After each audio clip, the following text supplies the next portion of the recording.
Hi guys, so Boris Johnson's government won a narrow victory on Tuesday evening, 319 votes to 308. This was an amendment to stop the government from conducting trade deals with countries that are currently committing genocide. Now, this issue was raised by the leader of the SNP in the House of Commons, Ian Blackford.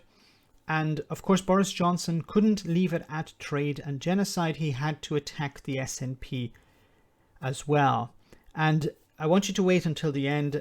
Ian Blackford's response to this is amazing. Let's reconnect with Ian Blackford for his second question. Ian Blackford. Thank you, Mr. Speaker. And I think people would find the Prime Minister's claims about the UK's global leadership a bit more believable if last night he hadn't ordered his MPs to vote down an amendment to the trade bill that would have stopped trade deals with countries who commit genocide. Mr. Speaker, genocide isn't a matter of history. It is happening in our world right now.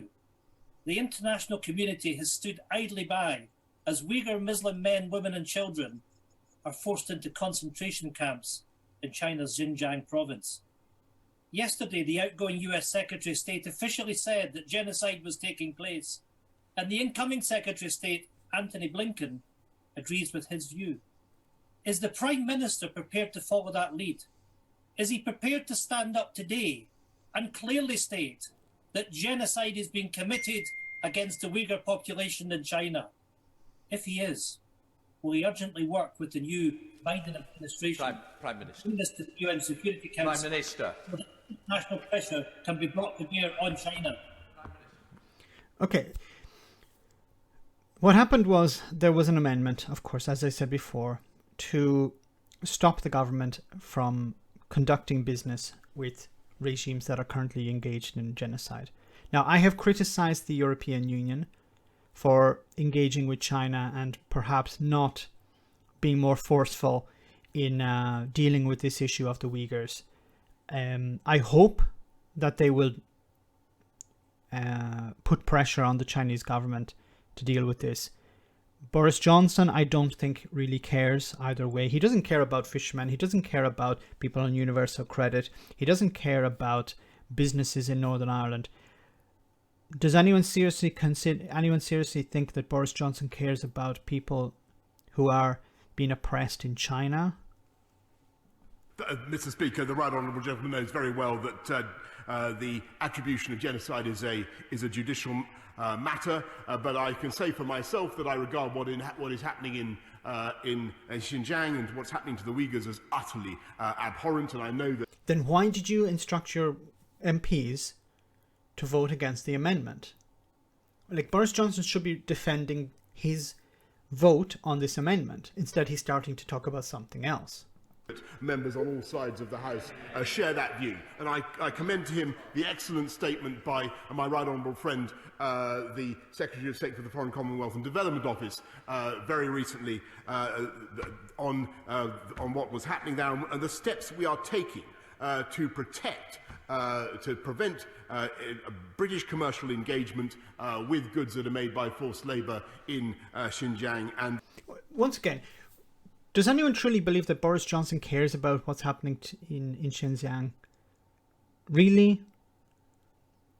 He doesn't care about this. And it's, if he did, he would have said, we're not going to support, we're going to support this amendment. We're not going to allow the government. And this is not just Boris Johnson's government, it's also future governments from doing trade deals with, and it's not just China, it's other countries as well. And the measures the steps we are taking against what is happening. But what I might ask him, in all sincerity, is what he would propose by way of a Scottish national, or not nationalist, but national foreign policy. Would he break up the Foreign Office? Would he break up the FCDO, which after... I paused it at exactly the right moment.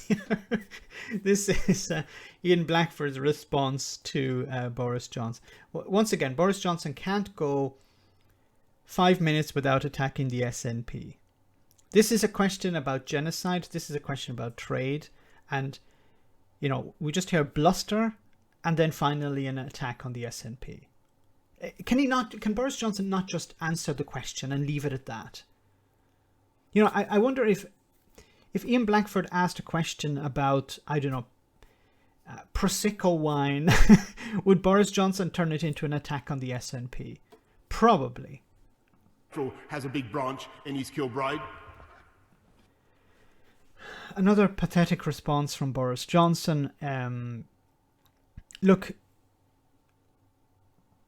I think it's very important that trade deals need to be scrutinized by Parliament.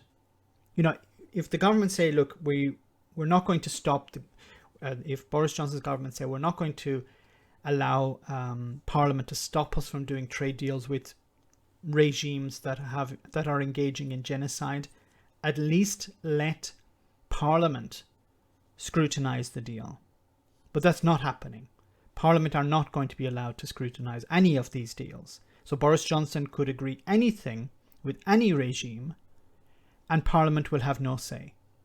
They'll either have to vote for it or they'll vote against it or abstain.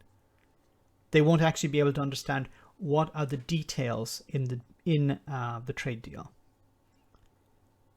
So once again, you have Boris Johnson avoiding the question, talking about something else, and using it as an opportunity to grandstand.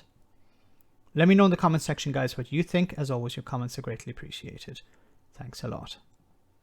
I want to say a big thank you to all of my patrons. You ensure that this channel continues to exist. I'm eternally grateful for all of your support. If you join Patreon, you will receive instant access to our Discord server, where we have both audio and video chats. You can chat with me and other patrons, where we discuss important and non-important issues. Becoming a patron per month costs about the same as a large coffee, so why not check it out?